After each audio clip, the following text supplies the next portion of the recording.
Bueno, aquí estamos en un programa más de Economía de las Ideas, Radio UDEM 90.5. Y como siempre y como es costumbre, pues agradecemos a todo el equipo directivo y operativo para la realización de este programa, especialmente a mi amigo Sergio. Bueno, para el tema de hoy me gustaría hablar en relación a un gran divulgador científico, sobre todo la parte física, pero que siempre explora otras áreas del conocimiento, y me refiero al profesor Michio Kaku.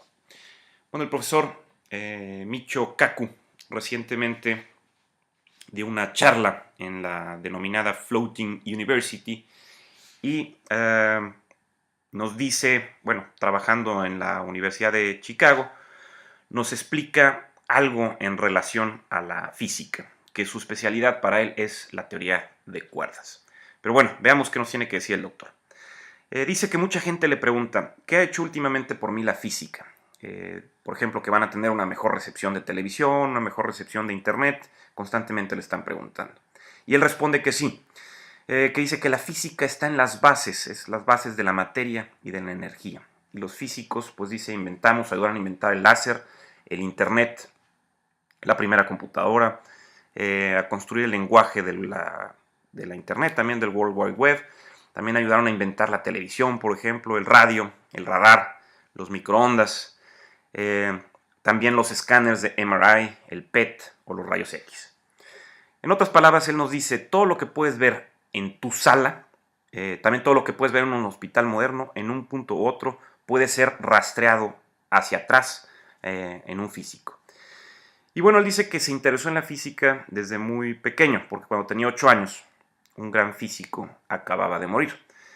Y las fotos que se publicaban en los periódicos era en relación al escritorio de ese físico, es decir, de Albert Einstein. Y bueno, también hacían reseña de ese escritorio de Albert Einstein sobre un manuscrito que no había terminado este gran científico, que había dejado inconcluso. Entonces, bueno, la pregunta del doctor Kaku es, bueno, ¿por qué no lo pudo terminar? Si era una tarea, era un problema, pues, de dedicación. Entonces, pues él se decide a averiguar qué es lo que había sido este manuscrito inconcluso, cuál era el tema. Y años después se dio cuenta de lo que era que estaba buscando la teoría del todo. Es decir, una ecuación que resumiría todas las físicas, todas las ecuaciones del universo en una sola. Una ecuación similar a lo que es E es igual a mc al cuadrado. Que por ejemplo esa ecuación nos devela por qué las estrellas brillan, por qué la galaxia se ilumina, por qué tenemos energía en la Tierra. Pero en este sentido se buscaba también que esta teoría pudiera responder a todo. Bueno, también nos habla de que como joven, este doctor Kaku, pues siempre le gustó o se interesó, por ejemplo, en las series televisivas, y en su época la de mayor fama era la de Flash Gordon. Y eran pues naves estelares, pistolas de rayos láser, pues el protagonista principal. Pero se dio cuenta de algo muy en específico, que él, bueno, ciertamente decía, no tengo yo los músculos de Flash Gordon, no tengo la altura y el pelo rubio de este personaje, pero había una parte importante que él se dio cuenta, era un físico que estaba dentro del show, que era, por ejemplo, el que había descubierto las pistolas de rayos láser, era el que había descubierto las naves estelares, y entonces él también había creado, por ejemplo, el escudo de invisibilidad. Entonces se le daba toda esa fuerza al físico, o el físico era algo muy importante para la parte del show, no solamente el personaje de Flash Gordon. Entonces, lo que se dice es que la física está en la base de todo, o es lo que pudo él entender. En los instrumentos, en pues toda la magia de la creación, todas las maravillas de la era tecnológica, está el trabajo de un físico. Entonces, por ejemplo, aquí podemos hablar de la física de lo imposible y que mucha de la ciencia ficción que bueno, se relaciona con las leyes de la física, este, pero que tal vez no sea posible hasta dentro de, por ejemplo, 100 años, o a lo mejor pueda tener todavía mucho más tiempo para que se desarrolle, como por ejemplo los viajes en el tiempo, los saltos en el hiperespacio, otras dimensiones, portales a través del tiempo, puertas estelares, agujeros de gusano. Por ejemplo, él dice, bueno, si fuéramos a conocer a sus bisabuelos o personajes del año, por ejemplo, 1900, pues serían granjeros, ¿verdad? Con poca tecnología, con poco desarrollo científico y tecnológico, y pues donde la comunicación a larga distancia, pues nos decía, solamente era gritarle al vecino de junto y ya con eso podían comunicarse. Pero si nos vieran ellos ahora, con por ejemplo todas las iPads, iPods, los iPhones, las computadoras, la facilidad que es hablar o hacer videoconferencias ahorita con otra persona al otro lado del mundo, pues ciertamente nos verían como personajes, como magos, como hechiceros por todo este desarrollo científico y tecnológico. Pero ¿qué pasaría si ahora viajáramos, por ejemplo, al año 2100 y pudiéramos ver nosotros a nuestros, a lo mejor, nietos o bisnietos o personajes del futuro? Pues tal vez los veríamos como dioses de la mitología griega. Por ejemplo, se habla que Zeus podía controlar objetos a su alrededor con su pensamiento, como lo hemos pensado, mover cosas con el pensamiento. Por ejemplo, podía materializar objetos con solo pensarlo. Eh, y bueno, por ejemplo, Venus tenía un cuerpo perfecto, un cuerpo sin tiempo. Y nosotros en este sentido estamos tratando de desentrañar o desenmarañar la genética molecular de este proceso también de envejecimiento. Apolo, por ejemplo, tenía un carruaje que podía surcar los cielos, ¿verdad? Y nosotros, pues tal vez en un futuro estaríamos teniendo a lo mejor un coche volador, de lo que siempre también hemos soñado. Entonces, de cierta manera, pues tendríamos el poder de lo que tienen aquí los dioses. Por ejemplo, él nos habla, el doctor Kaku, en relación a Arthur C. Clarke, y nos dice que Arthur C. Clarke decía, cualquier tecnología lo suficientemente avanzada es casi indistinguible de la divinidad. Eh, bueno, entonces lo que hay que hacer es analizar lo que sucede con la historia de la física, como lo dice el profesor Kaku. La historia de la física es la historia de la civilización moderna, de la civilización en la actualidad. Por ejemplo, antes de Isaac Newton, antes de Galileo, estábamos envueltos en los misterios más de la superstición que de la ciencia y de la tecnología. La gente creía todo tipo de espíritus y demonios y que eso gobernaba nuestro planeta, nuestro universo. Por qué las cosas interactuaban con otras, era un misterio. Por qué se movía el planeta, por qué había sol, por qué había luna. Entonces, la gente, por ejemplo, en la Edad Media, bueno, podríamos hablar de que leían los textos de Aristóteles y él decía por qué los objetos se mueven hacia la Tierra. Y es porque él decía los objetos anhelan estar unidos con la Tierra. Y entonces, ¿por qué los objetos se desaceleran cuando los pones en movimiento? Bueno, pues él decía que los objetos en movimiento se detienen o llegan a un punto en que se detienen porque se cansan. Eso es lo que decían los trabajos de Aristóteles, que se mantuvieron vigentes casi por 2000 años hasta que llegó el comienzo, por así decirlo, de la era moderna con Galileo e Isaac Newton. Bueno, el principio de la física moderna, por así decirlo, pues se nos dice que cuando los antiguos miraban al cielo, el cielo estaba lleno de misterio y de asombro, como lo estuvimos diciendo, ¿verdad?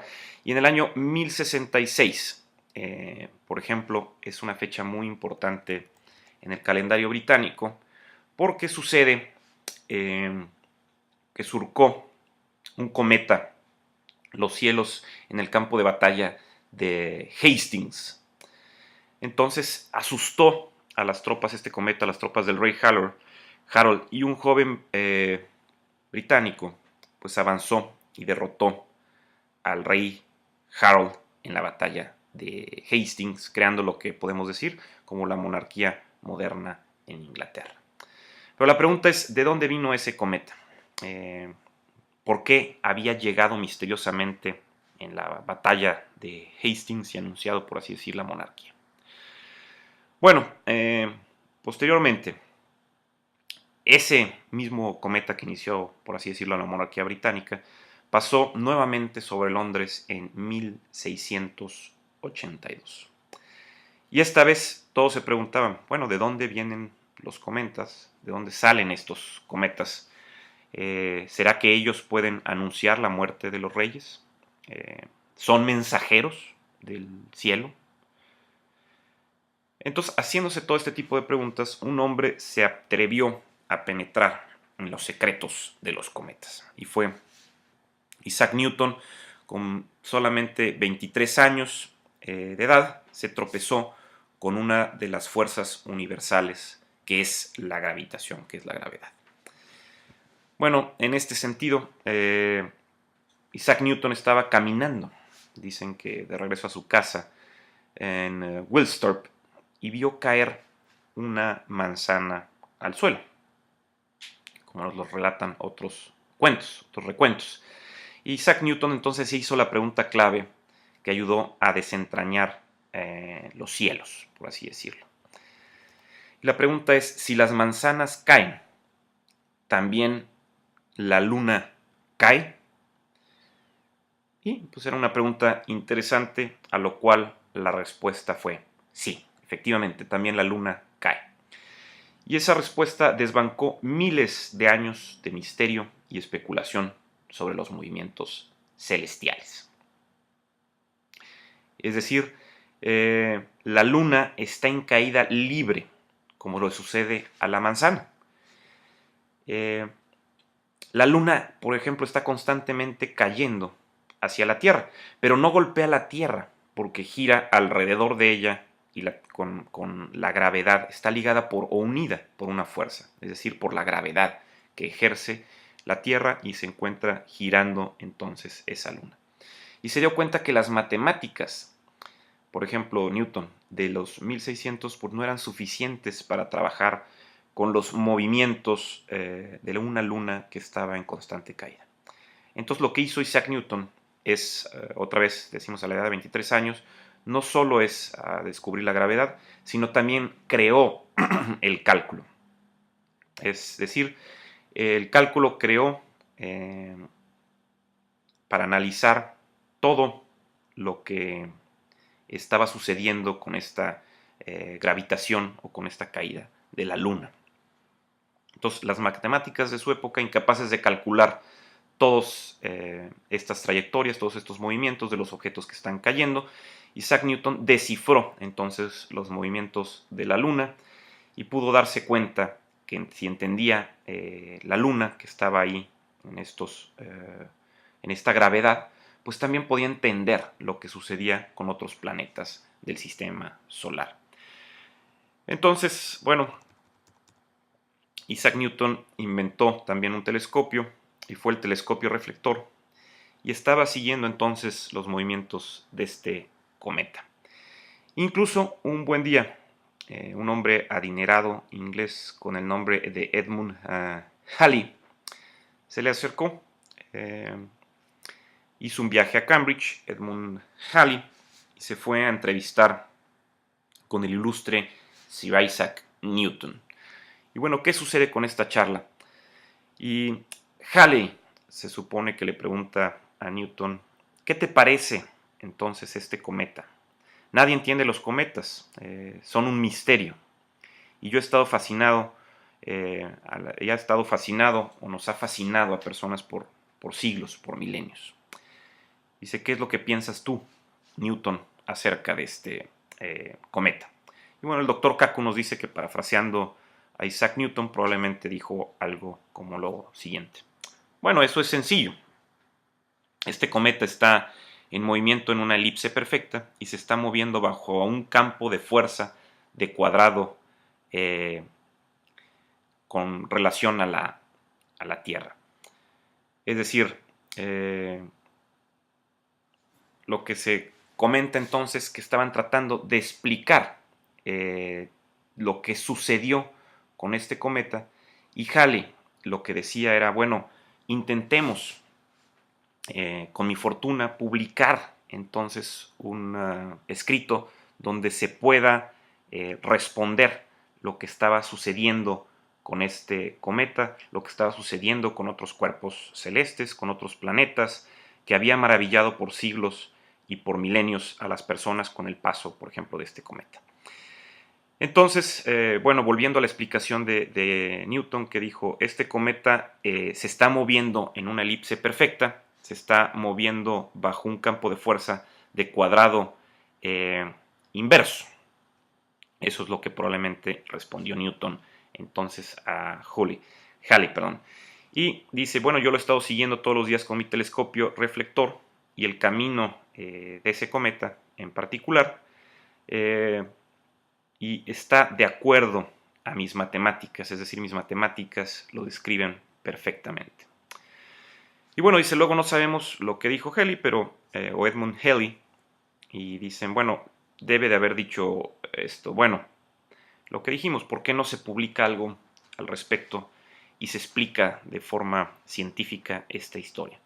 Y de ser correcto, si tú tienes esas matemáticas entonces que explican pues el movimiento de este cometa, estás develando los secretos de los cielos, nos estás dando a entender de dónde vienen los cometas, cómo se mueven los planetas.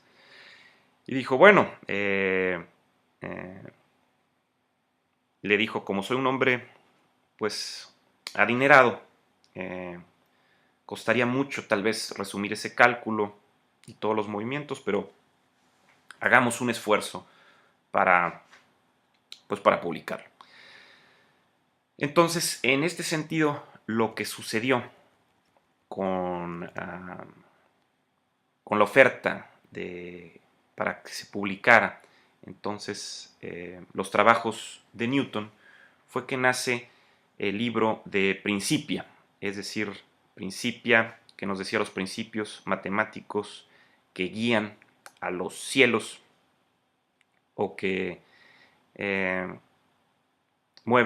describen los sistemas planetarios. Entonces, este trabajo de la Principia de Newton es uno de los trabajos más importantes jamás escritos por un ser humano en los cientos de miles de años desde que evolucionamos de África, según nos dice el propio profesor Kaku.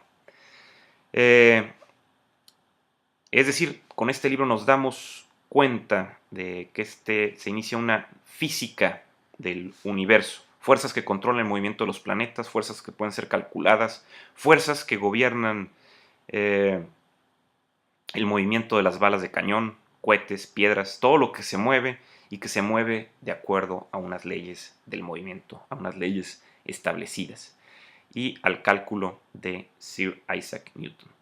De hecho, se dice incluso hoy, cuando lanzamos nuestras sondas espaciales al espacio, no se usan las ecuaciones de Einstein, ¿verdad? Ellas solo aplican cuando te aproximas a la velocidad de la luz o cerca de un hoyo negro. Es decir, lo que se usa son las leyes de Isaac Newton, que son tan precisas que cuando lanzamos una sonda espacial a través de los anillos de Saturno, por así decirlo, por ejemplo, usamos exactamente las mismas ecuaciones que Isaac Newton descifró en los años 1600, para darnos una idea de lo valioso de sus trabajos. Y pues bueno, es por ello que hemos sido capaces de crear y descifrar los secretos del sistema solar, gracias a las leyes del movimiento de Isaac Newton, como lo estamos diciendo y según nos dice el profesor Kaku. Y lo que Newton hizo entonces fue iniciar la habilidad de calcular los movimientos planetarios, cómo se mueven los planetas, cómo se mueven.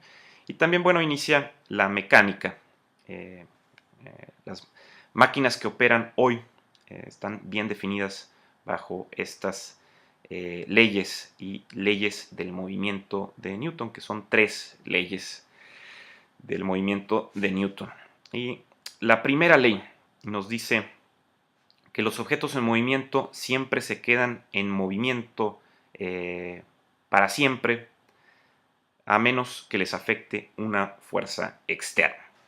Uno puede observar eso en una pista, por ejemplo, de hockey, que lanzamos un disco, nos dice el profesor Kaku, y seguirá por siempre a menos que lo afecte una fuerza externa. Es decir, cuando llegue a la red, por ejemplo, de gol, y ahí se detiene. Y es diferente a la ley de movimiento de Aristóteles, nos dice el profesor Kaku, que dice que los objetos en movimiento eventualmente se detienen porque se cansan. Y bueno, la segunda ley del movimiento de Newton es que la fuerza es masa por aceleración. Y esta ecuación hizo posible la revolución industrial, como nos comenta el profesor Kaku. Motores de vapor, locomotoras, fábricas, máquinas, todo eso se dio gracias a la mecánica, a todo esto que nos dice Newton. Iniciada por la segunda ley de movimiento de Newton, que es la fuerza es masa por aceleración. Y bueno, entrando a la tercera ley del movimiento de Newton, es que para cada acción hay una reacción igual y opuesta. Esa es la ley, por ejemplo, de los cohetes, que por eso pueden navegar hacia el espacio exterior. Hay una fuerza y tiene una reacción opuesta con la misma intensidad, ¿verdad? Entonces, la lección aquí es que cuando los científicos desentrañaron la primera fuerza del universo, la gravedad, con lo que nos dice de Newton, inició una revolución también industrial, una revolución que desbancó a reyes y reinas en Europa, según nos dice el profesor Kaku. Desplazó entonces el feudalismo y trayendo a la edad moderna, por así decirlo. Todo porque un caballero de 23 años miró al cielo y se hizo la pregunta, como nos dice el profesor Kaku, ¿y también la luna cae? A lo cual la respuesta fue sí, efectivamente también la luna cae. Y bueno, también nos dice que el profesor Kaku, cuando era niño, constantemente se encontraba viendo el edificio del Empire State y se preguntaba a sí mismo cómo pueden construir un edificio tan grande y no saber que tal vez pueda caerse. Y bueno, él decía, bueno, ¿por qué no se cae? Construyeron un modelo a escala de esto. No pueden hacer un edificio tan grande como el Empire State para probar si se va a caer o no. Es decir, hay un riesgo muy grande. ¿Y cómo sabían de antemano? Nos dice el profesor Kaku que este edificio del Empire State no se caería. Y pues bueno, la respuesta es, dice el profesor Kaku, las leyes de movimiento de Newton están ahí. De hecho, él dice, yo enseño las leyes del movimiento de Newton y ustedes pueden realmente calcular las fuerzas que actúan en cada ladrillo del edificio del Empire State, por increíble que así parezca. Es decir, usando la segunda ley de Newton, la fuerza es masa por aceleración. Y cuando Newton pues entonces desentrañó la fuerza de la gravedad, esa fue la primera fuerza del universo. Que bueno, hay 4 fuerzas grandes del universo. Y bueno, siguiendo aquí, nos dice, vamos a dar una vista a la otra fuerza interesante del universo, que también toca constantemente nuestros días, y es el electromagnetismo. Bueno, desde que los humanos vieron los rayos iluminar el cielo y después de que se atemorizaron, por ejemplo, por el sonido de un trueno, nos dice el profesor Kaku, pues bueno, se han preguntado ¿acaso los dioses, o se preguntaban, ¿no? ¿Acaso los dioses lanzaban rayos y truenos cuando están enojados con nosotros? Y bueno, los científicos empezaron a notar que los rayos y truenos podían ser replicados en la Tierra. Es decir, que nosotros podemos realmente crear mini rayos usando la electricidad. Pero no fue hasta 1800 que finalmente empezamos a descifrar la segunda gran fuerza que gobierna el universo. Es decir, hablamos del electromagnetismo o la fuerza electromagnética. Por ejemplo, tenemos a Michael Faraday, que daba presentaciones navideñas en Londres, fascinando a adultos y niños, y mientras demostraba las increíbles propiedades de la electricidad. Y bueno, algunas personas, por ejemplo, preguntan algo simple. Si estás en un auto o en un avión y te golpea un rayo o te cae un rayo, ¿por qué no te electrocutas? ¿Por qué no mueres? Y bueno, Faraday respondió a esa pregunta. Él creaba una jaula de acero y luego entraba en esa jaula de acero. La electrificaba y él no se electrocutaba para nada. A esto se le conoce como la jaula de Faraday, y cada vez que entras en una estructura de metal, nos dice el profesor Kaku, estás protegido por este objeto metálico de cualquier choque eléctrico. Y bueno, lo que Michael Faraday hizo o contribuyó fue a desatar la segunda gran revolución. Con algo llamado la ley de Faraday, pues bueno, un cable móvil en un campo magnético fluctúan sus electrones creando una corriente eléctrica. Esa simple idea desató la revolución eléctrica y es por eso que tenemos generadores hidroeléctricos, por ejemplo.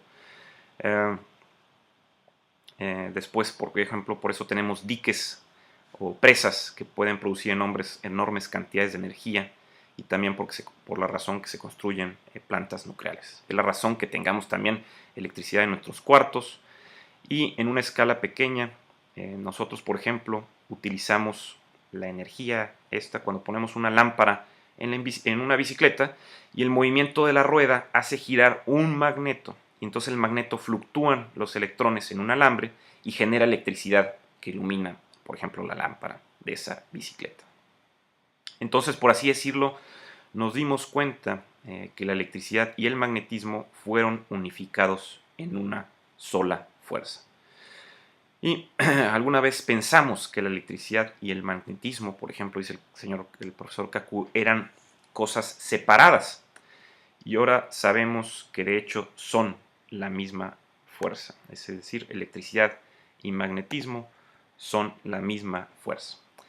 Entonces, si un magneto móvil puede crear un campo eléctrico, es decir, se relacionan, esto quiere decir que un campo eléctrico móvil puede crear entonces un campo magnético. Pero nos dice el profesor Kaku, si se pueden crear entre ellos, ¿por qué no pueden oscilar y crear una onda en la que los campos eléctricos móviles crean magnéticos o campos magnéticos que crean campos eléctricos, y así pues hasta el infinito? Y bueno, alrededor de la era de la Guerra Civil Americana, un matemático y físico que se llamaba James Clerk Maxwell, pues calculó, usando el trabajo de Faraday, la velocidad de esa onda en cuestión que estábamos diciendo. Y uno de los más grandes descubrimientos de todos los tiempos con James Clerk Maxwell es que calculó la velocidad de esta onda y descubrió que era la velocidad de la luz.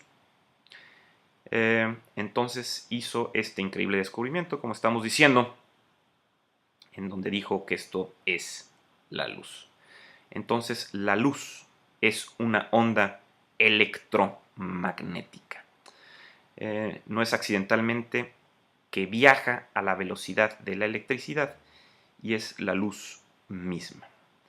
Es decir, Estas ecuaciones que fueron descritas por James Clerk Maxwell nos ayudaron a entender cómo se comportaba también el electromagnetismo. Bueno, siguiendo con estos trabajos de Faraday, de Maxwell, se inició toda una revolución en lo que es la física. Pero bueno, me gustaría seguir hablando de esto, pero estamos ya sobre de tiempo, entonces me voy a permitir cortar hasta aquí y trabajar en un segundo programa para continuar con esta maravillosa descripción que nos da el profesor Michio Kaku en relación a la historia de la física, en relación a su cátedra que dio en la Universidad Flotante o The Floating University con su charla The Universe in a Nutshell. Pero bueno, continuaremos esto en otro programa por razones de tiempo. Les agradezco que nos hayan acompañado. Economía de las Ideas, Radio UDEM 90.5 y nos vemos en la siguiente.